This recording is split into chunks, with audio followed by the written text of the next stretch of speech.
Damn them. blues, it happens every night. Every old night. And I ain't never met a riverboat dealer that could ever be a friend of mine. Nope, I have not. Summer heat never treats me kind, it leaves trouble on my mind. So I'm bidding farewell, putting in my notice, and I'll see you at another time. Sang. This highway does not know my name, and I don't care. No, I don't care. I don't care. Don't care. No, it's not live. It's kind of live. Got 3 good tires and a spare.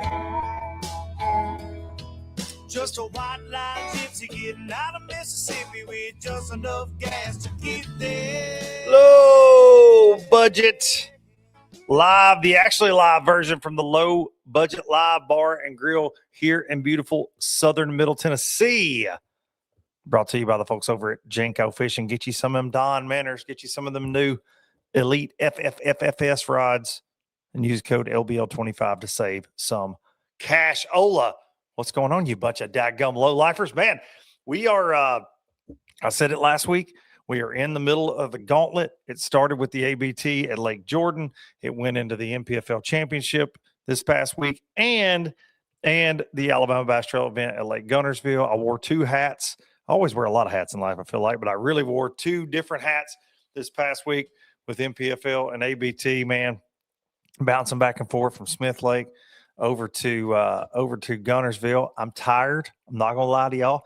I was home for 1 day, and then today I did a 9-hour round trip to drop off the new Express XR21 to my boy Trent Palmer with Sonar Pros because something very cool. I've never had this opportunity in life. I really don't even know what to think about it whenever Express offered me this opportunity. But my new boat, before it even hits the water, will be at the Bassmaster Classic centerpiece of the Express Boats booth. Good Lord willing, the creek don't rise. we will see. TP, Mr. Trent Palmer, and his crew at Sonar Pros, they got their work cut out for them. I took the boat empty. It has nothing on it but power poles, a Bob's jack plate, and a Yamaha right now. It has no Pro Guy batteries, no precision sonar mounts, nothing. None of my Garmin stuff. Took it all over there to them today, and we're going to see.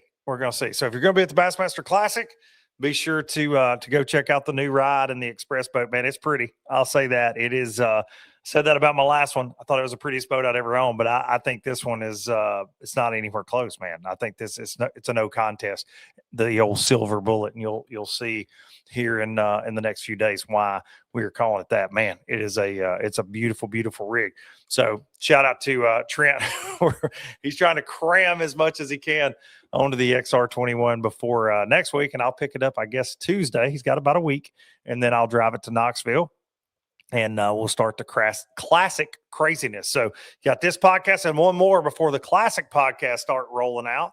And if you're going to be there Friday night, I think I'm getting a lot of messages, and I've made posts, and I talk about it on the show a good bit, but Friday night is when we were doing our live with the Fat Rascals, a live podcast. I got a great bunch of guests, but it's Friday night instead of Saturday this year at Ayers Hall Bar. Ayers Hall Bar. I'll be making some more posts about that on social, but Ayers Hall Bar is where that's going down on Friday night, not Saturday. We had some craziness that caused us to be on Friday night this year. But we got that going on. And then if you can't make it to that live podcast, I will be in the Express Boats booth doing another live podcast with some other great guests. We're going to be doing all the podcasts Saturday at 1 p.m. So Friday night, we're going to kick things off probably around 8:30 at the Ayers Hall Bar. And that'll be with music to follow from the Fat Rascals. Now we're going to sing In Yonder Can, as Jeff Brazil said. Yeah, that's man. He knows what's up, Jeff Brazil.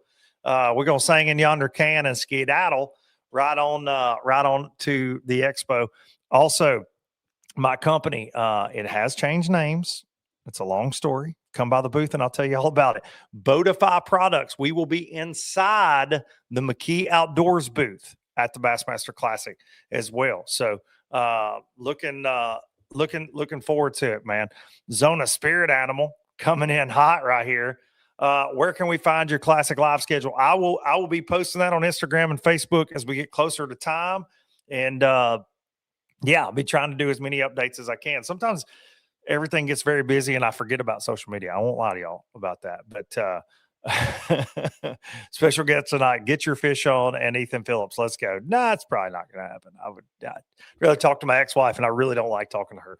That is for sure. Great job this past weekend with MPFL and ABT, man. Thank you so much, Samuel. I appreciate that. I'm bordering on horse from that. And, it was a wild time, man. I pulled in on two wheels to do the ABT weigh-in. Miss K and the crew over there at Gunnersville had the stage all set up and ready to roll. They had 55 bags over 20 pounds at Gunnersville. That place just keeps kicking them out. It took 28 pounds to be in the top three. All right. And a little, just shy of 29 won it. They called them every which way in the world. And then, of course, the MPFL championship. And we're going to get to talk to that fella here in just a little bit that won that, the Platinum Shield, Patrick Walters, crazy tight tournament. And then he kind of blew the doors off of that thing over there with the day two catch of over 22 pounds. Insane. He is on my list as being one of, dude, if he keeps this run up, right, and he's not even waiting in the wings right now, so we can say this about him. He's got to be on that Mount Rushmore conversation down the road. If he continues this trajectory, Patrick Walters, if he continues this, I don't know how you don't mention him with just all the greats of our sport. I don't know how we're already not mentioning him. And I think it's maybe because he doesn't enjoy like social media as much as some of the guys, and maybe doesn't promote himself. But I want to read this off real quick, and I'm jumping around as always before he gets on here. But this is his track record. Okay. I wrote this down tonight because I just think this is incredible. He has 3 college wins before he went to the national level. Okay. Including an MLF national championship win in 2018 on Lake Murray. All right. In his home state of South Carolina. He has 2 Bassmaster Opens wins. Right. Then he qualifies for the Elite Series in 2019. He has 3 Elite Series wins. He has never finished below 15th in the Elite Series Angler of the Year race. And his worst finish was his rookie season. Okay. Then he joins the MPFL in the second year in 2022. He's fished with us 4 years. He's won an Angler of the Year this past year. He had an opportunity to win another Angler of the Year, but he missed one tournament and still finished second. He now has 5 wins in the National Professional Fishing League, including this championship win. They have 3 different kinds of shields, as they call them, the trophies. Amazing trophy. Red, white, and blue trophies, very cool. For the regular season, a golden shield for the Angler of the Year and a platinum shield, a silver shield for the championship. And now he owns all 3. It's nuts, man. It is absolutely nuts. And I think if you look through his track record, you look at how many checks he's gotten, like on the Bassmaster side versus how many events he's been in. I don't know, man. We throw a lot of names out in the sport these days, but for Patrick, I just think it's incredible. He gets labeled as a scoper. He's not. I mean, he is very proficient with it, right? But when we saw him in his early days, he was kicking everybody's teeth in without it. Then we see him dominate in the MPFL with scope. Then you cut the cord and he wins Angler of the Year and then backs it up with a championship. I just think the dude doesn't get enough credit, and he doesn't care. I'll be honest with you. Talking heads like myself probably care more than Patty Walt does. But absolutely incredible. So looking forward to catching up with him here in a little bit whenever he joins us here. Zona Spirit, future goat doing goat type. You're right. He is definitely that. Michael Mathis coming in hot with my new name for the MPFL. I said if he wins it, we almost got to call it this now, the National Patrick Fishing League. And it's true. It's true, man. It is it's awesome to see. And Trent Palmer and Pat are really, really close friends. And Trent said to me today, there's nobody like him when they smell blood in the water, essentially. And the only thing I can compare it to, being a fan of this, being around this for so many years, is Van Dam. He's got that same deal, man. Like it's when he gets his foot on your on your throat. whew. And like I remember like the Van Dam Game Changer days. That's it, ball game when he's hollering that stuff out on live. Hackney's that way whenever he gets around it, and certainly been a lot of fun to watch. Justin, yeah, man, Justin Simpson really thought Kyle Welcher was going to pull it off. If there's anybody that we need to be talking about in this conversation as well, it's obviously Welcher. He won MPFL Angler of the Year in 2024. Right after he won Bassmaster Elite Series Angler of the Year, finally got his big win on the Pasquotank River this past year. He missed Angler of the Year in the MPFL versus Patrick by 1 point in 2025, and then finishes runner-up to him at this year's championship. So it's man, Welcher's a special one too, dude. They're both oh yeah. Welcher and Walters both got to love the coin flip schedule. And we'll ask Pat that question tonight, but has to because they really, really both enjoy all of it. I just think they adapted very well and jumped on the forward-facing sonar trend before a lot of the veteran guys did, right? But they're still so dangerous shallow. We saw that with Kyle at the championship this year at Smith, whether it's flipping mats. He changed every day. The guy is just by the seat of his pants. Fishing conditions, like the current conditions, he's so dangerous, man. So dangerous. Zone of Spirit Animal, them two in a team tournament would be unstoppable. And you're right. Like it would be pretty dadgum fun to watch. I'm not gonna lie. Maybe I should start the triple threat up, boat number one, make them boat number one. What do y'all think? Thank you so much, Adam. I appreciate that, buddy. Again, if y'all are coming to the Bassmaster Classic, we're going to do the thing Friday night. Check my phone real quick. Make sure P. Walt is about ready to go. We're waiting on him. Man, he's been here, there, and everywhere lately. But if you guys are coming to the Classic, again, Friday night's when we're going to do the live, and on Saturday at 1 o'clock in the Express Boats booth, we're going to do another one. Is Patrick setting up to be Kyle Welcher's nemesis? No, there's no doubt about that, man. Todd Goad, speaking of NPFL Angler of the Year, the Goad father right there, or as Fat Cat calls you. I don't call you this, Todd. He calls you Papa Goad. He does call you that. But Todd is rooming with old Pat. Make sure Patrick's awake right now. Michael Mathis is going to be the MC for the Triple Threat Tourney Trail. Thank you, Michael. I appreciate that very much so. DC and Wheeler versus Welcher and Walters. Would love to see that. Yeah, that's cage match right there. I say we get that going, a little WW. You know what else I say we get going right here? Let's go ahead and bring him in. He likes crushing dreams. Okay. He likes catching bass. He likes winning trophies. And I'm pretty sure he's going to have to add another wing onto his house before long. And Lord knows he's winning enough money to do it. Ladies and gentlemen, AKA Coach, AKA Dream Crusher, also the Intimidator. We call him lots of things. Patrick Walters. What's up, buddy? What is happening? I wish I'd have got in a little bit sooner. Just get me hyped up. I'm going to actually hire you on full time. Dude, just to for the intro. Oh, hype man. I'll follow you around with a bullhorn, bro. And just everywhere you go, you've been going to the grocery store. I'll be like, here he is, 3-time college champ, 2-time Bassmaster Open. I 3 coming down aisle 2, bringing the heat. Got them fruity pebbles. Eggs, oh my gosh! I done crushed the bread. I'm so fired up, it's mashed. Oh my goodness! I hope I'm not coming in too hot. I feel like I'm already cracking it. I'm bringing the heat.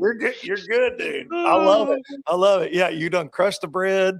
You done smashed the fruity pebbles in the middle of the aisle. Cans of soup are getting dented. Done stiff armed some little kid. Get out of the way. I'm coming through. That kid just had dreams. We don't know whose dreams were crushing it, but they're getting crushed. Dude, I have to take full believe credit. In yourself though. Shoot for the moon, kids.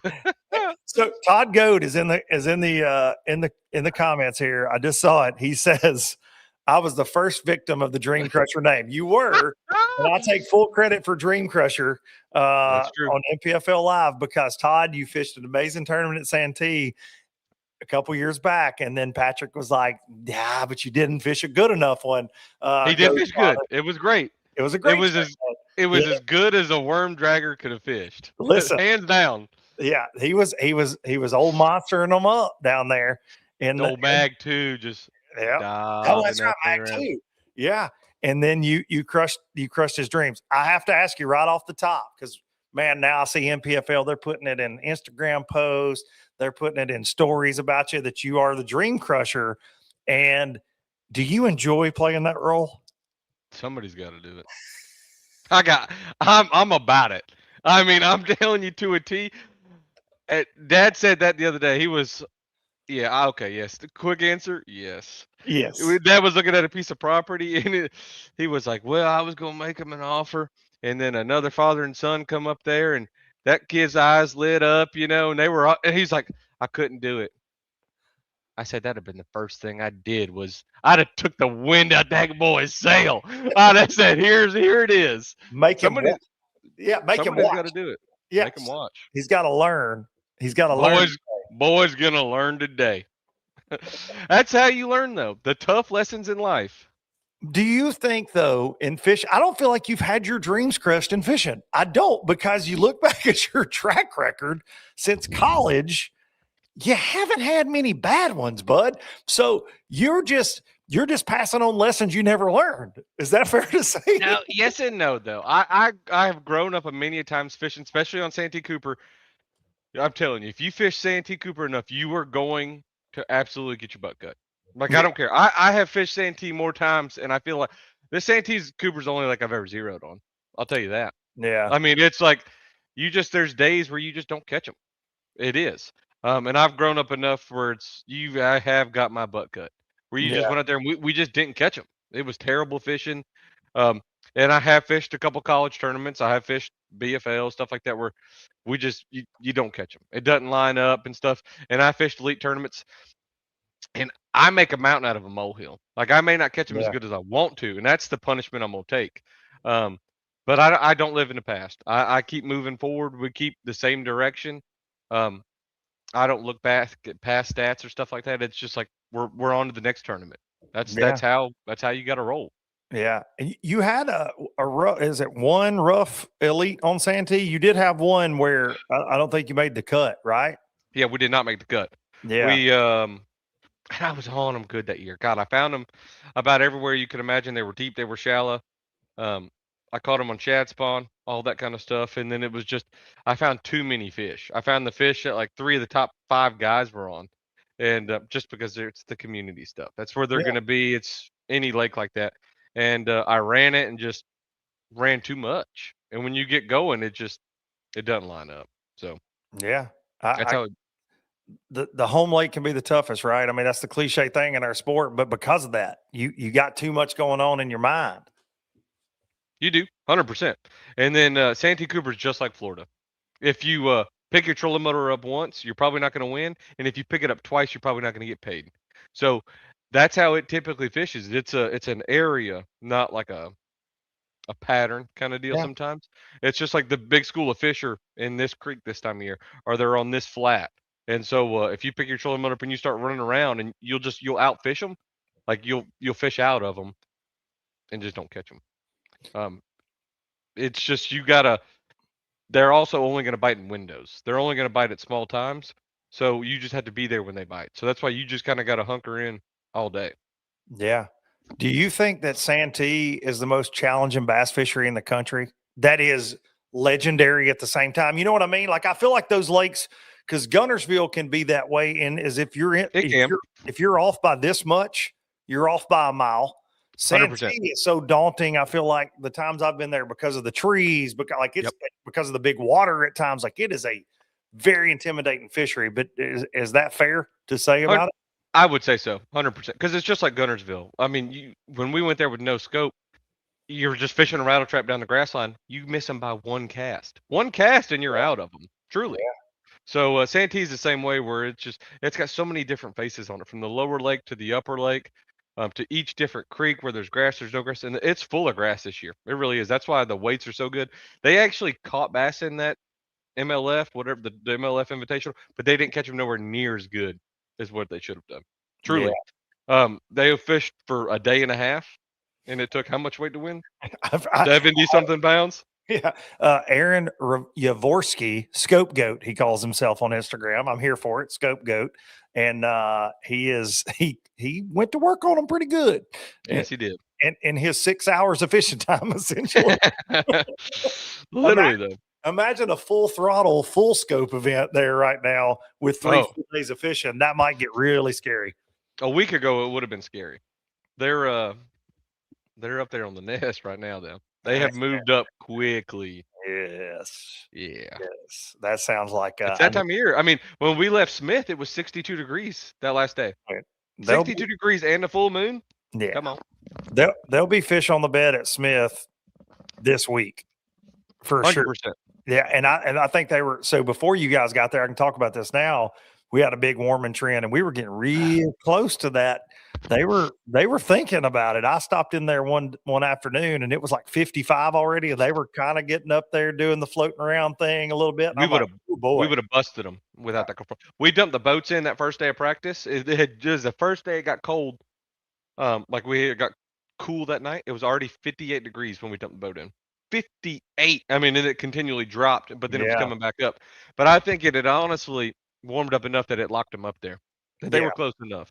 Yeah, that's why so many people call them shallow. I think Yeah, once they commit, right? It doesn't matter the weather. I feel like they think it's going to come back around. I've always felt like that with shallow fish. Once they make the push, they don't really go far. Most of the time, they're not going to go far. They might back up and they might not bite, but I think they're going to be in the area. Yeah, I think. Speaking of areas, so Michael Mathis, he's a low lifer. He was at the weigh-ins at Smith Lake. He says, Patrick, now that the tourney is over, did you catch that 22-pound bag on Smith in one area or all over? I caught 20 of the 22 in one area. I made one big coal down lake. It was like that big 4.5 pound spot. Yeah, I caught that on a deep dock. Other than that, I caught everything in one area, and it was one stretch. And I did it in like an hour and a half, 2 hours. It was lights out. I mean, everybody has like a magical moment where it happens pretty quick. It happened so quick. And then after that, I never caught another fish really on the whole stretch. It was kind of fluke luck, but timing. I had already fished this stretch 2 times. And I fished it the day before, never caught a fish there. Fished it in practice, never caught a fish, but it just looked good. You could tell it was a good looking bank, but it was super shallow. I saw Christie fish down it in practice. I saw Swindle fish it. I saw Buddy Gross go down it. I mean, it was not far from the boat ramp. I'm gonna assume a community hole. It looked very good. It's just a good looking stretch. But I fished it the first day. The first day I struggled. I only had 9 pounds 11 ounces. I fished everything under the sun. The thing that I think burned me the most that first day was I thought they were actually going to bite too good. I know that sounds crazy. Like I had so many rods. I had wake baits on deck. Like I hadn't caught a fish on topwater all week. I had like 2 or 3 spinner baits. I had multiple Z-Man chatter baits on deck. And I was like, I'm just going to reel a bait around. Like my main deal was I was going to catch them jerking, shaky head, and a jig. And I was like, I'm not going to do hardly any of that. Like they're just going to eat a spinner bait today. Because I mean, look at that day. It was overcast. It was raining. I was like, it's going to be unbelievable. Yes. So I was like, I'm going to just run different stuff. And then like I pull up on a shallow rock pile, 2 creeks down, and I fish it. And I'm like, okay, like that should have been like a guaranteed keeper. Don't catch anything. And I go and I hook a striper in like a foot of water on a chatterbait, and it pops my line, and I'm like, what's going on? And then I tie on 4 other chatterbaits, and I booger the trailer up, and then I bend something up, and it didn't run right, and then I was like cutting baits off. Then I'm opening my box up, and the rain's getting in there, and I'm just like, man, it's just not one of those days, you know? It's like you wake up and your bowel movement doesn't go as good as you think it should, and you're like, man, it's just not gonna be my day. And I know you know what I'm talking about. It's just like, it's just what happened. I don't know. Like your body's just not moving right. And that was that day. I went deep. I went shallow. I hit everything. And I felt like I should have fished deep and like cold up to like 12 pounds. But I thought 12 pounds was as max as I could get out deep. But I was like, man, I think I can catch big. I think I catch 15 to 17, which 15 to 17 is like, that's Smith Lake. I think. That's right. I mean, that's why if I catch 15 3 days in a row, you will win. And that would have won. Like guaranteed. For sure. So that's why I was like, I need to do 15. Then I was like, I think I could only do that shallow. and that's why I kept fishing shallow, but I couldn't catch them that first day. I didn't slow down, I guess, enough or speed up and hit the high percentage stuff. I think I slowed down too much, I guess. And ended back at the boat ramp on day one. Caught me 6 fish in a row on a shaky head and threw a jerkbait in there. Hooked a big one, lost it, and I was like, and this was like 2 minutes till check in, and I was like, okay, no worries. I'll start on that on day two, and we'll just go from there. We'll go fishing. Well, it rained cats and dogs Yes, after it day one, and is. you know that. I mean, it Yes, rained from sir. 10 p.m. till 2 as hard as it could Yes, get, sir. and we were like, we ain't gonna catch a bass. The day before was tough. What are we gonna do now? It's gonna come up a foot.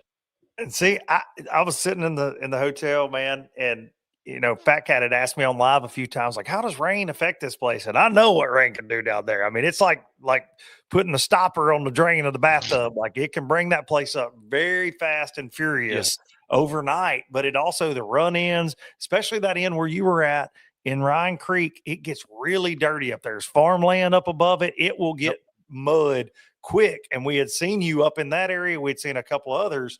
And it was funny. Sheets of rain are hitting my hotel window. And I'm sitting there and I text Fat Cat. I said, boy, they finna have a whole different playing field tomorrow. And then there was somebody from MPFL on social post a video at the boat ramp in the dark. They had a log on the ramp or something. They were trying to get it off. And I could see that color. And I was like, all right, we fixing to find out. And dude, we saw Derek Lettenden on live that day. We didn't have you on live, and he was yep. catching them cranking mud lines. You were kind of in that same general area. We saw you in the background a few times, and you just found that right stretch, man, that they were cruising down. So it was mainly a mud line thing, though. It was, and I went back to my rock pile, and I made like 10 casts like down the bank before I got to it. I got to it, and half of the mud line was on it. Like it was crazy. I threw right down it. First cast, 5-2.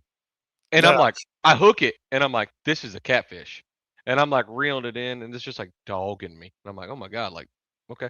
Comes up, just, like, oh, Godzilla out there. I'm like, I run to the back of the boat because I'm already pulled down, like, to fish this pile, like, this cement. And it comes up. I trip going back to the back of the boat, like, just like, I'm not even looking where I'm going. Turns out the 21-foot boat is much bigger than the 20. My strides are not the same. So I just eat some carpet real quick, still like crawl to the back deck. It just comes up, I just grab it, and I'm like, oh my God. Like this is unbelievable. Joey Bloom's dad seen me from across the way at the takeoff and said that looked like he told me that way, and he's like, that looked like a big one you caught. And I was like, if you could see it from takeoff, I was like, that was a big one. That was a big And I one. just like, I'm like, don't say nothing, I don't want people to see. And I like unhook it, just drop it in the well, and I'm like, we can do it. Like, we can rally. I mean, I had 9-11 the first day. I was like, we're at the 29th bottom. place. 29th 29th out Yep. of 42, Yep. the bottom. Yeah. And it's like, oh, 29th usually doesn't sound bad out of like 200. No, Yeah. 42, Yeah. 42. And I'm like, okay. Stand back up, like catch my breath. Cast up there again. 3-pounder. I'm like, oh my God, spotted bass. And I'm like, these 2 bass are bigger than anything I caught yesterday. Like this 3-pounder, it would have been my big fish yesterday. Put them in the box. I'm like, it's going down. Proceed to not catch another fish on this rock pile. Come The on. mud, I swear to you, and I'm like, I just went back to back cast. I mean, I stayed pulled down for 10 minutes, and I'm like casting around, but the mud, you could see it was like starting to roll, and it pushed in on top of it, and I was like, man, this is crazy. But I was like, they were here, and you could see the shad were kind of flickering around that day, and it was just that mud line was pushing to this one bank. There's not much left, and it's like it was shallow. It was only 2 feet, and I'm like, they've got to go right here. I'm like, I fished it twice. Excuse me, hadn't caught a fish there, and I'm like, that's just where they're going. You could feel it. You just have the instincts. It's like Mhm. they've got to go here, and so I ease up there and I skip a jig up to a piece of wood, hit something, and I like pop up. I'm like, what the heck? And a big old gizzard shad, shimmies off the water. I'm like, God, okay. Didn't realize that we're here. Next cast, catch like a 3 3/4 on the jig. I mean, comes unglued on it. Boat flip it. I'm like, whoa, okay. And I'm like, I need to throw the crankbait back up there. Throw a crankbait, hook a 360, and I'm like, God, dude, this is like I've got him. Like I'm doing this is Yeah. yeah. Like okay, go to down the bank like 10, 15 yards, piece of wood, flip a jigger, 5-pounder, and I'm like, I just filled my limit out. like of a bag. And for an hour and a half, I went down that bank just a little ways, just dobbing. It was a pulse fish HD jig, 3/8 green pumpkin, Zoom big salty, 20-pound sunline shooter, like the most basic jig setup. I Yeah. caught him on a Bandit 200. Come on. I mean, just old school, normal, just crankbait, 12-pound line, reeling it in a jig. I caught a good bit of fish is what I'd find them on. I just throw a Z-Man chatterbait down the bank, catch one or two, and I didn't catch the big ones on the chatterbait, which I thought was weird. But I would like that. Oh, there's a couple of them like right here, and I'd pick the jig up, and then I'd catch like a 4-pounder.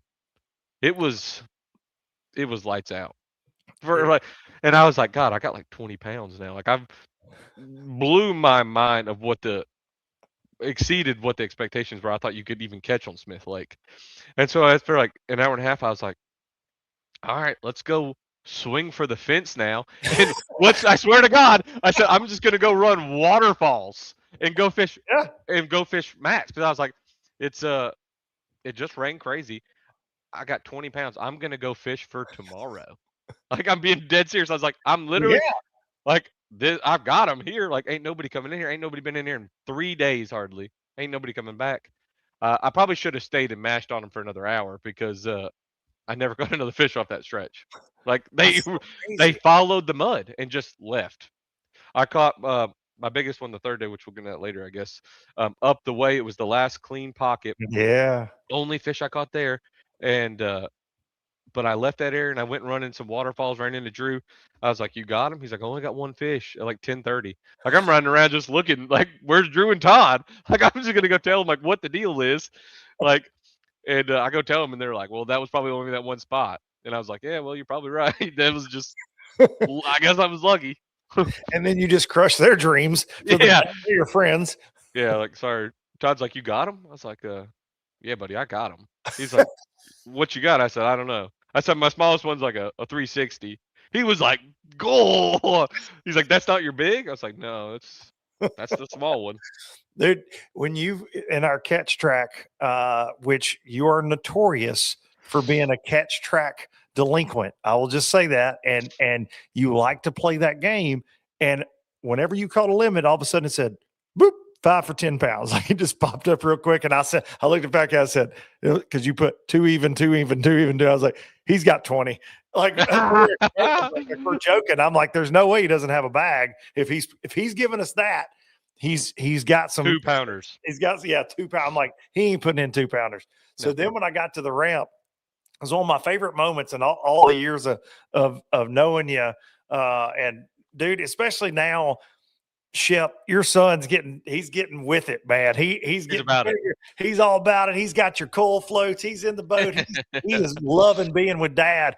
And I'm like, you got a bag? And you said, yeah, I got a bag. Well, to me, though, in my Smith Lake brain, I fished Smith a ton. I'm thinking, capped out 18. He's got 18. No way. Yeah, I think he's got 18. And then they were pulling you up to the weigh-in, and I'm just standing there like 22 pounds. Look at Fat Cat. I'm like, what just freaking happened right now? That's a bag on Smith. I was thinking 20 pounds. And then I was like, midday, because I don't weigh them. I don't ever weigh them. I don't look at them. Don't care. I just know I got to catch a bigger fish than what that one is. Like I know how to look at fish. And I can gauge them good, but I don't look at them because I don't care what I have. And I went to Cole. I caught that big spot at like 12 or 1 o'clock, and I weighed it, and I was like, God, this thing's like a 440 or something. I was like, this is big. I was like, what is it culling? And it culled out like a 330 in my small. I only had 1 3-pounder left. It was the 360. I had a 360, 2 4s, and then I guess 2 5s or something. I don't know, but I was like, this is literally like a Gunnersville bag. Yeah. That would have got you paid over there at the Alabama Bass Trail that I left to work. That's why I didn't get to celebrate with you. I had to go do the weigh-in over at Gunnersville, but it would have landed you in about 25th place, to be fair. At G-ville. Yeah, my buddies, Little Sam George and Trey Swindle, they weighed 22 something, and I think they finished 25th. We had 55 bags over 20 over there. It took 28 to win, 28 for second, 28 something for third. I think that's the highest third place weight I've ever seen in an Alabama Bass Trail, but not Smith. That is not. Now, we did in an Alabama Bass Trail, I think I told you this 2 years ago, we weighed I weighed in a 22-pound bag there with some guys. And they had a 7.5-pound largemouth though, which goes a long Go. ways. And they had 5 largemouth, all largemouth that day, and they Okay. had 22. But like ABT 100 there in January, which is a field full of just absolute fish catchers, they can use live scope the whole deal. It took right at 16. You know, there haven't been a lot of big Why was weights. it so low? Yeah, I don't know, Was it man. cold? Not bad. No, the water was probably in the 50s. We'd had a mild winter up to that point. That was before the really bad weather. Okay. And you know, I think this year, I think Fisher and I weighed one in December, like a 20-pound bag down there scoping, but really not great by any stretch of the imagination down there this year, weight wise. I think that's just Smith Lake. 22's a bag. 22s, but I think it was truly like anybody could have caught it if they were there at the right time. Like it was just perfect timing. Every fish in that entire bay was in a 100-yard stretch. The boat's sitting 2 feet, and I'm casting to the bank. Literally. Like I'm half the time I'm kicking mud up. So a lot of times I think that's why people don't fish that stuff is it's too shallow. Yeah. You couldn't have scoped them. And you got to think about Smith as being this deep fishery, right? A lot of the 100%. points and drains and creek channel swings, all that kind of stuff gets the attention these days. But man, I think more tournaments than not this time of year do get one in the dirt. Like I just there's a population of them up there. There is. Well, I think they head there. I don't know if they live there all the time, Right. Because it does Yes. get too cold. But it's it's not flood control. I guess it's a winter drawdown. But they move with that water. They And that do. water come up. They were just And I think they move with every day water they followed it. I think they move with watercolor on that lake too. They'll slide up there and get more comfortable. I think that's a Highland Lake thing too, though, right? Like I think I could see that. That's why little- there was. I had so many questions, and I was talking on live. I was talking to Dave, my camera guy. Like I'm talking out loud because I'm like, this place confuses me. Because the first day he was with me, it's like 3-4 foot of visibility. It's like 6.5 foot right here. Next day, it's muddy. The current's flowing 1 mile an hour out towards the dam, out of there. You know, day 3, it's up a little bit. The whole area is muddy. It's back flowing, but I found a current break. I found a current break upriver, or up Ryan Creek, whatever up there.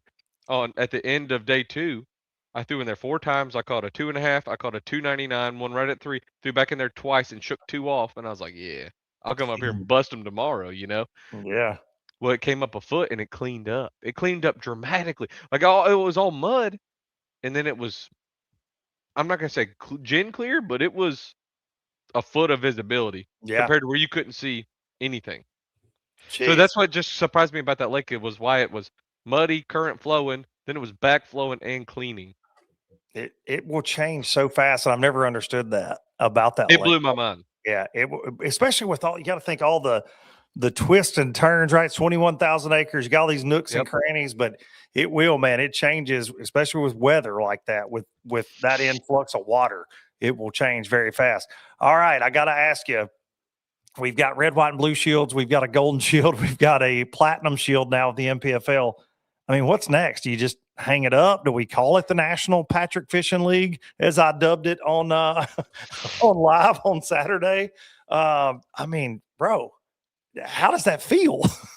It feels pretty good. We are running out of space, but that is a good problem. That's why it's currently sitting on the ground. We're gonna find a hole for it somewhere.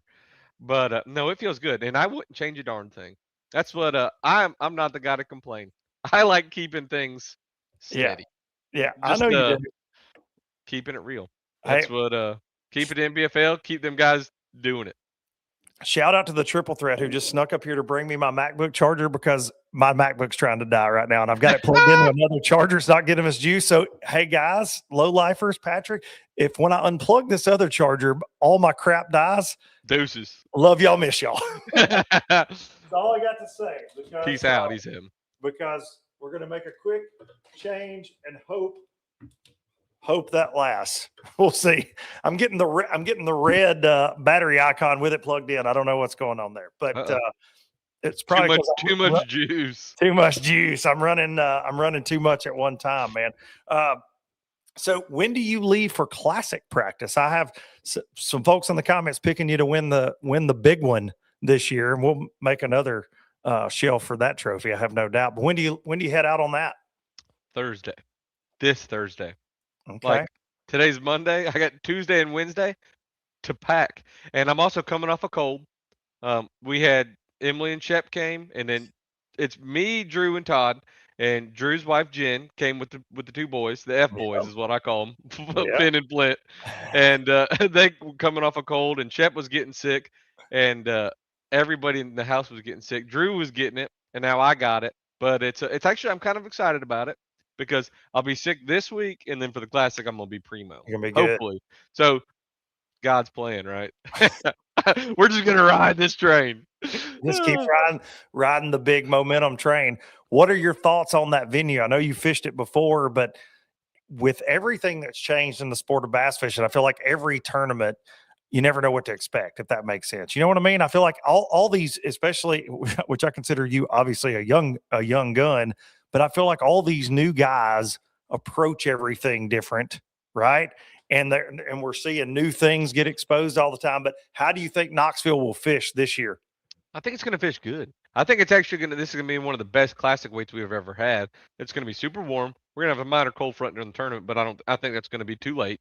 I think they're already gonna be doing their deal, and we can also the biggest difference, hands down, is we can weigh in 15-inch smallmouth this year. They always had to be 18 inches, and you know what that means. Yeah. Do you know how many 17-inch small? Exactly. Look how you just lit up. You'd be like, I know what I'm doing. Like that makes a difference. Big time. So that's why I'm like, we're gonna catch bass. There's going to be plenty of limits weighed in this one.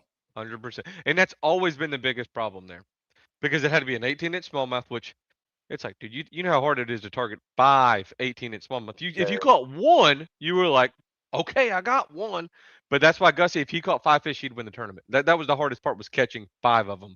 Yeah. And the largemouth there has always been so inconsistent, and I really don't know why. It looks so good there. Yes, it does. On Loudon, it does. Tellico looks like just mid. It's got. I mean, just tell me where I'm wrong. Like, yeah, you're not. It's like, nah. I mean, just it looks okay. I mean, you wouldn't do a double take on it, you know? It was just, but I mean, I get it. I'm a big Tennessee River guy. Go big. I am too. Love me some Knoxville. Yeah, it looks like garbage. I'm not gonna lie. And I don't mind it, but it's got the smallmouth. It's a little bit colder. But Loudon looks good. I mean, it like sets up. It's got drains. It's got good looking creeks. It's got docks. It's got stumps. But the bass just don't get huge there. Or the population isn't what it used to be. I don't know. I've never seen them catch them there really good, but I do have a weird feeling that we are going to catch them good there this year. I think everybody's going to catch them.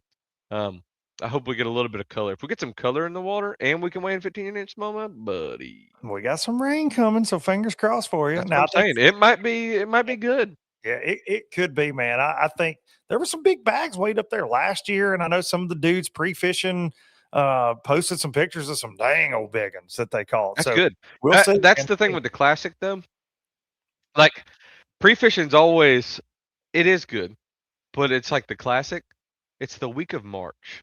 Do you know how much things change hourly each day? Yes. That's why the classic's so hard to win, because you almost, I'm not going to say you don't care, because you got to care.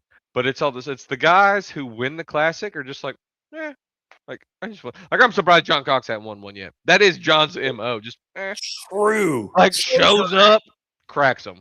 Yeah. Where like I always try to overthink things. I want to be dialed usually. Like I want to have a plan. You know, like they're going here because of this. You know, like I'm not gonna say meticulous, but it's like I want to think ahead of why. But you can't do that in the class because it's 3 days of practice, 2 off days, a half a day of practice. But you got to do the mock blast off and everything.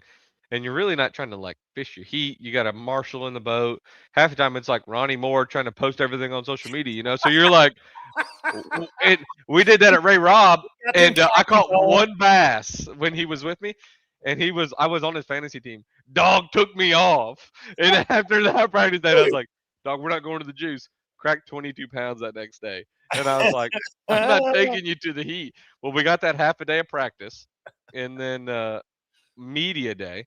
And so it's so much lights, camera, action, all that stuff there that Yeah. you forget about the fishing. And also they're just moving because there's a cold front every time. It's sunny, it's hot. There's so much changing that it's gonna be different. That's the biggest thing with the Classic. So hopefully it'll be good this time. I mean, obviously, as a bass fishing nut, since I was a kid, I would love to fish the Classic. I've never had the opportunity, but I always think about the stress it has to put on you as an angler because it is just more than a big old fishing tournament. There's You know so that? many. Do you know that body of water pretty good?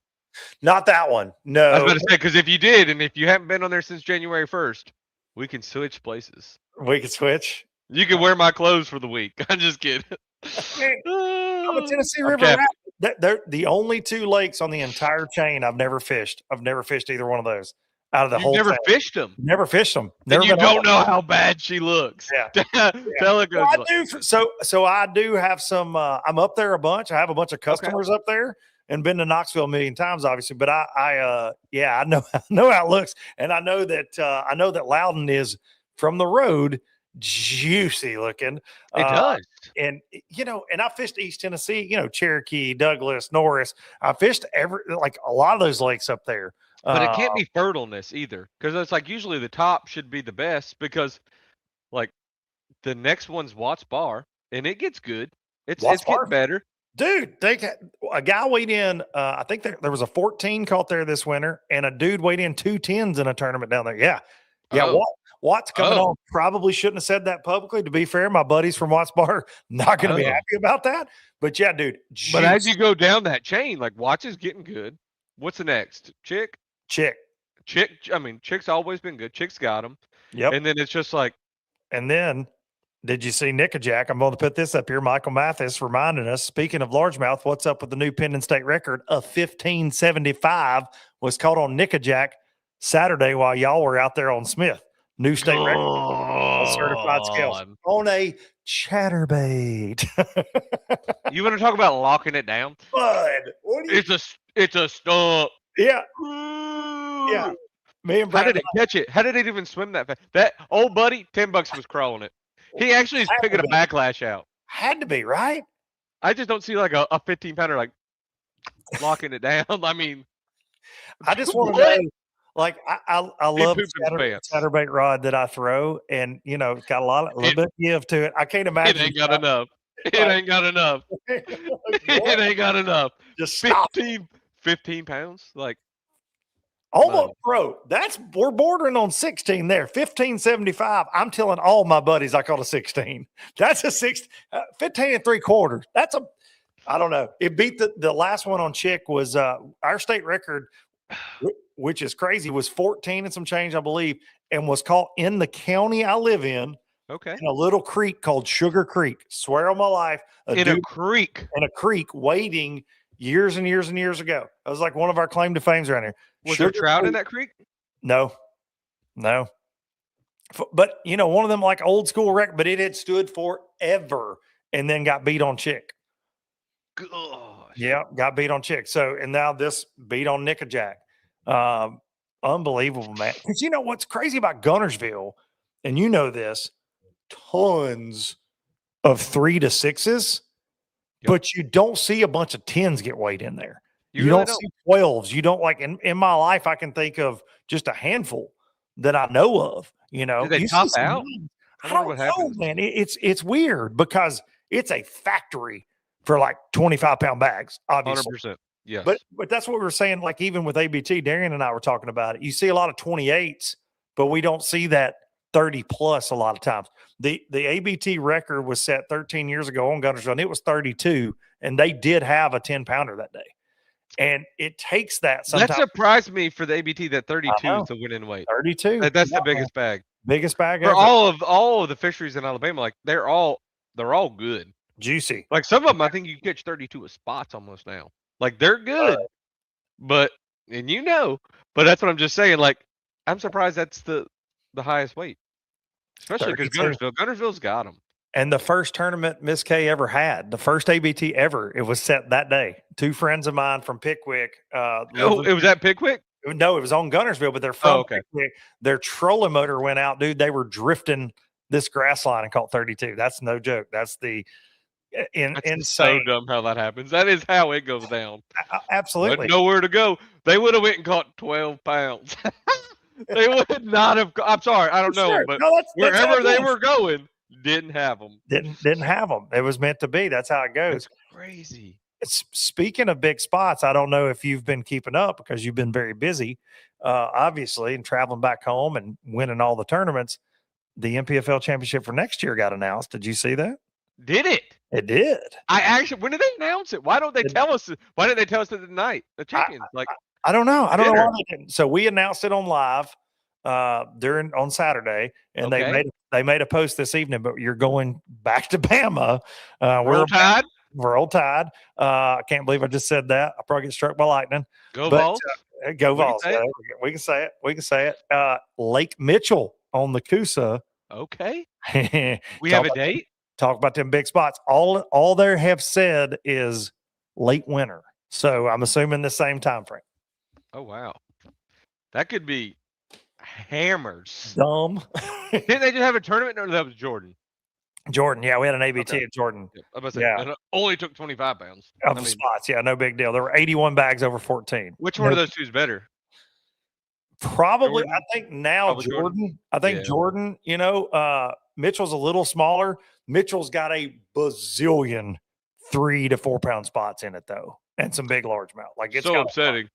Yeah, it's just 3 to 4 pounders just gonna be terrible. swimming around. Yeah, do I make that tournament already? Yeah, you're in. Congrats, you're the first qualifier. I was about to say because it's got Hamrick. How about that? So I get to fish Mitchell. Hell yeah. Yeah, you're in, dude. You can just take a year off from dream crushing an MPFL right now. You got it made in the shade, but I know you won't. Ain't no time off. Ain't no time. I got a deer hunt, so we got to make $1. Zona spirit animal in the comments, Pat. He wants to know what's your biggest Santee bag. We've been seeing some monsters over there lately. What's your personal best bag? It's like 32 pounds. I have actually, and that was 2 years ago. I actually need to go out there this week. I went out there last week before we went to Smith on Wednesday for like 3 hours, and then on Thursday for like 2 hours. I caught a 922 just in like an hour of fishing, and I was like, okay. Which I tried to shake a minnow, and I was playing with all this other stuff, and I couldn't catch them. And I was like, I was doing the wrong deal, I guess. And I picked up old school. I was like, I'm gonna go back to it. And I was like, they were chewing, like they were just like biting the bark off of it. I'm like, okay, like they're biting. That's why I was actually surprised that I need to go out there. I think I could bust 32 tomorrow on Santee with how good it's fishing. And I mean, I'm not saying me, but anybody could. Like what that fishery is doing, and what they're also pulling up. Drew Cook would probably go catch 42 if I caught 32. That's what I'm just saying. Because every time Drew's come to my pond, he's done bent me over, and I'm like, I am upset about it. I think that especially if there's old looky loo bite going on. Get Cookie out of here, man. We got a full moon. That's why if they come to Santee, I'm like, don't come when they're spawning. Please don't. Please don't. Before or after. Please don't. Because I'm gonna get spanked. Because I like to fish fast. I like to fish moving. Yep. I want to throw my bait out there and he bite it. That's right. Which I actually love bed fishing. I'm not bad at it. I enjoy it. It's fun. But in tournament time, I make it too personal. Like I want to. Yeah. The grass is always greener on the other side for me, so I'm like, that next corner's got them. That next tree's got them. I'm gonna go fish that next grass patch. Like I'm gonna just keep that next stump's got a big one on it. Not like I'm looking at this fish. I'm like, yeah, this fish is 5 pounds. Like that. You were gonna weigh that one in, but I'm like, there's probably a 7 in the next one, and then you find the 7, and then you spend 2 hours on it, and I'm like, ugh! And then I'm like ready to go. I'm like, I'm wasting too much time. I'm like, I should have probably stuck that 5, and then I'm like, so that's why I try not to bed fish. I love it, but I fun fish bed fishing. I try not to tournament fish unless I got to. And I think it's very hard unless you're Drew Cook or Drew Benton. Throw them two out there. John Cox, one of the best ever as well. But all 3 of them. It's really hard to win a 4-day deal bed fishing anymore. I think because everybody knows the deal. Everybody's a good enough bed fisherman that they can pick off what's up there. And I think when the guys like Shaw Grigsby dominated back in the day. Not everybody bed fished. I can remember my dad. He had one of his best friends that he team tournament fished with, fished like ever starts back in the day. And when I really got into fishing bigger tournaments, he'd always say, him and my dad would say, "You better learn to sight fish, boy. Them boys will beat your brakes off if you don't learn to sight fish." And dude, when I was a kid, I just got obsessed with it because of that. I'm like, oh, this is like a magic trick. You got to be able to do that. And then when you get on the FLW tour, everybody's good at it. Everybody. And I've told this story on the show, but my favorite sight fishing against John Cox story at Chick over there in like 2019. I'm catching them offshore and on the bed. It's late in the year, and they're doing a little bit of both. And dude, I had this 5 in this corner, and I'm buzzing down this bank. John comes into the creek, and I'm like, dang, I got to get to that 5 before him. It's on day 2. I go over to the 5, power pole down, and he yells at me, "Hey, buddy, you care if I fish for this one?" I said, God. "Which one?" He goes, "There's a big one right here." Dude, it was basically where my boat was sitting. It was an 8-pounder, and he says, "Oh!" on his little spinning rod. "Thanks, bud." I went right over. I appreciate it. I said, "Oh, I thought I could see them. Turns out I can't." God, that's half the time. That's the problem. It's just everybody's doing it, but half the time they're in the way. That's very true. And they're just blowing it out. But yes, that is definitely definitely a problem. you gotta, Well, I was about, Drew would be mad at me. You're right, though. Yeah, don't get. I was like, listen, Drew, you are a secretive guy, but I think Drew is about as secretive as they come. He he get fired up. He gets fired up. Drew Me and him have too many phone calls about it, about everything. Yeah. And it's like we share and we're talking and we're just like, yeah. That's why nowadays we're more mad at the camera guys.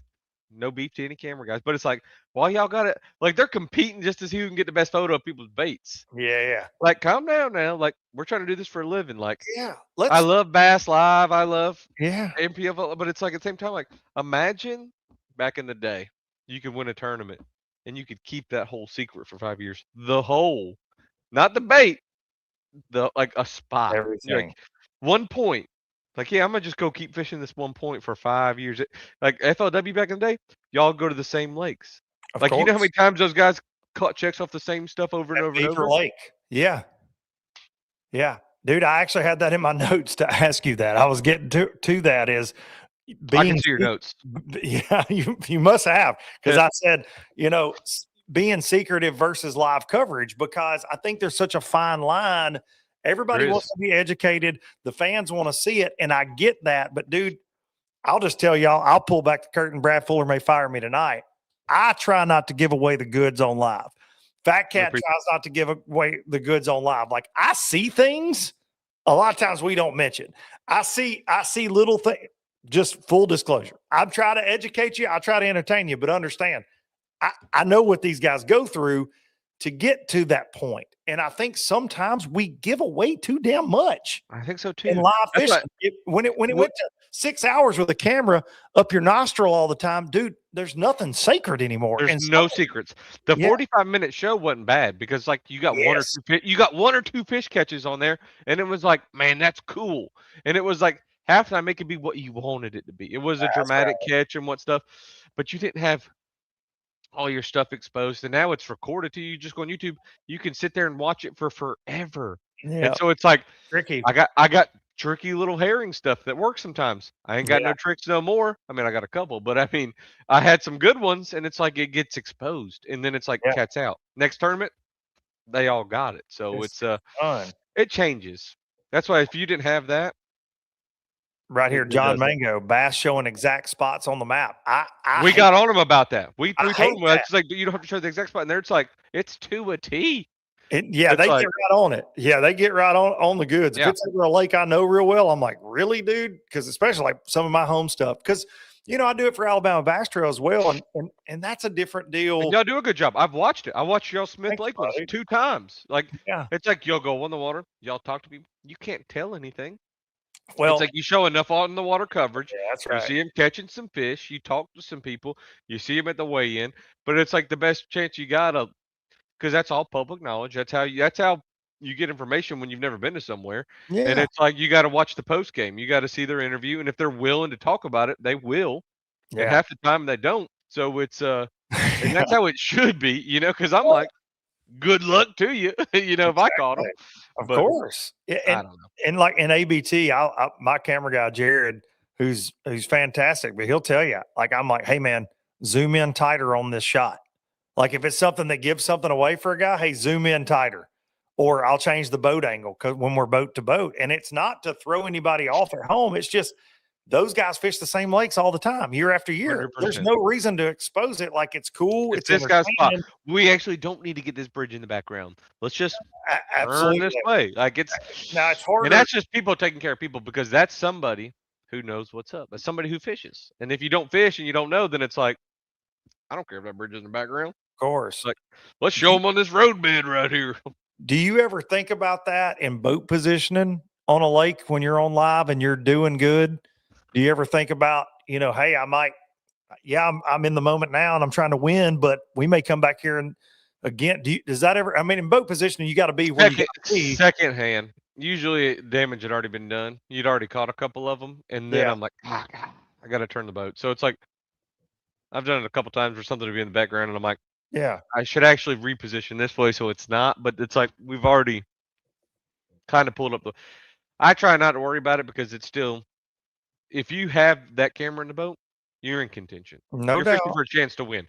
So I'm gonna set up on that spot how I think I'm gonna get the most bites. Whether if I hook one and I can keep them up there, or I can sneak up on them more. It's just so I'm gonna pull up there where I think I'm gonna be able to catch them the best. Is what I try to do. Or if I'm just in a hurry, I'm just gonna pull up. Okay. Well, let me ask you this. We'll wrap it up with this. I know you've been sick, you've been tired, you've been running all over the place, and you got this little tournament coming up, such and such Bassmaster Classic. Just no big club tournament. One derb after another at this point, which is your life. But do you, Patrick Walters, in this 2026 fishing world that we're all living, this new generation live coverage, YouTube, Instagram, TikToks, do you still have secrets? 110%. 110%. I got stuff I won't even pull out yet. I got stuff that I was like, I told David, my camera guy, that I was like, don't get this on camera. Like, I'm not going to pull this out until live show ends. Come on. Dead serious. Okay. I said, I'm not going to pull out till it's game 1 o'clock happened. I was like, I'm going to go. I went cold 2 or 3 more times. Dead serious. There's enough secrets out there. It's there's always stuff coming down the pipe. That's what everybody's talking about, dice and all this stuff. It's like that's a big thing, but there's more coming down the track. You got to be ahead of it. Well, we thought the chatterbait was the end of the line, and then like an A-ray came out. It's like there's always something. And the dice thing was really cool. And I will say you were on that early. And so many were, and then some of these young guys are like, here it is. they just I've been if I see one, he's got it on deck and blast off, and I'm like, hey, put that shit up. I heard and I'm like, you look like a rookie. Like, dude, what? And then like, stop, dude.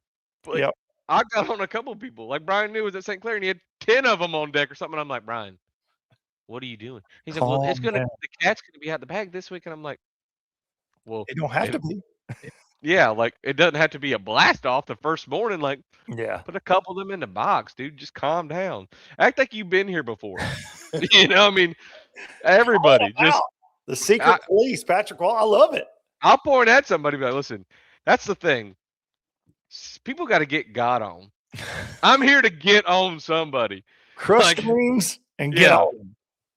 When you hear me yell across the parking lot, I'm gonna get on that butt. All right, like it ain't gonna be good. I'm coming over to give you a high five or spank it. Like I don't know what it's gonna be, but be ready. I hope I'm on the receiving end of a high five. Firstly, we're going to end on that. Oh God, right there, Patrick, dude. Thanks so much for joining me, buddy. Congrats on all the success, dude. And I'll do my best. I make no promises, but I'll do my best to keep whatever secrets in the box as long as you share them with me, and I can go catch some bass around here on that. I got a couple for you. All right. That's what I like to hear. Ladies and gentlemen, the Dream Crusher himself. Hey, real quick, make sure you're following this dude's YouTube channel right here, because what him and Justin Hamner are doing. Listen, I told Fat Cat the other night before the final day, I laid there watching. What do Did you y'all watch call the dude? side quest? Did Side you watch that quest. second one? Dude, so good, because it's just y'all being y'all. Me and Hammer just cracking up. It is so good. Y'all go watch that. It's great content. It's what being at these events, all the camaraderie, it's what it's all about. And I promise you, they weren't high. We were not. The Celsius might have been spiked from that Dollar General. We don't know. It was because y'all got the giggles in it a little bit. We did. But when we get together and we start talking, I mean, just it was. Gosh, he's a goofball, dude. He's a goofball. Mm. So much fun, man. But y'all go make sure you subscribe to Pat's YouTube channel and Justin's, and go watch all this great stuff. Thank you, buddy. Appreciate you. I'll see you in Knoxville. I'll see you in Knoxville. Go Vols, baby. Hey, there it is. Y'all heard it here first. Go Bighorns. Patrick Walters right there joining the show. As always, we appreciate him, man. He is he's one of them dudes now. He is one of them dudes, and he is sneaky, and he is secretive, but he's a damn catcher. I understand that. And I don't think there's anything wrong with that. We all want to learn, and I get that, but sometimes it's all right just to let some things breathe, man. I definitely believe that. Thank you, Todd Goad. Todd Goad said, great show. I say Todd Goad owns that Pulse Fish Lure Company. You need to get over there and get you some of them Pulse Fish jigs and the actual Pulse Fish. He's got all kind of stuff going over there. Todd Goad, former MPFL Angler of the Year right there. Thank you so much. Zona Spirit Out. Great show, man. I appreciate you sharing everything. I saw that today. Thank y'all so much. Bassmaster Classic, I'm going to say it again. Friday night is when we're doing the live. If you're going to be there, tell your friends, tell your neighbors. Friday night around 8 p.m., we're doing a live podcast, and then we're going to play music after. It's just a good hang for the low lifers. I absolutely love that night. I look forward to it every year. It's on Friday instead of Saturday this year at Ayers Hall Bar. I'll be posting about it on social. You got it we're a little less than 2 weeks out. All right. So if you're going to be there, come hang. And then on Saturday in the Express Boats booth, I'll be doing a live podcast there with some special guests lined up for that. And if you're around, go see my new boat. It's going to be in the Express booth. Looking forward to that. That's pretty daggum awesome for me, for the 12-year-old me, having my boat in the Bassmaster Classic and an exhibit. Pretty daggum cool. Not going to lie. And then I'm going to have a booth, Boatify Products, inside the McKee Outdoors booth over there in Knoxville. Man, I appreciate y'all. Y'all have a great week. Absolutely thankful for all you low-lifers. Ain't no doubt about it. Y'all are loud and proud, and I sure appreciate it. Going to take you out with some Biloxi Blues, and we're going to get out of here. See you.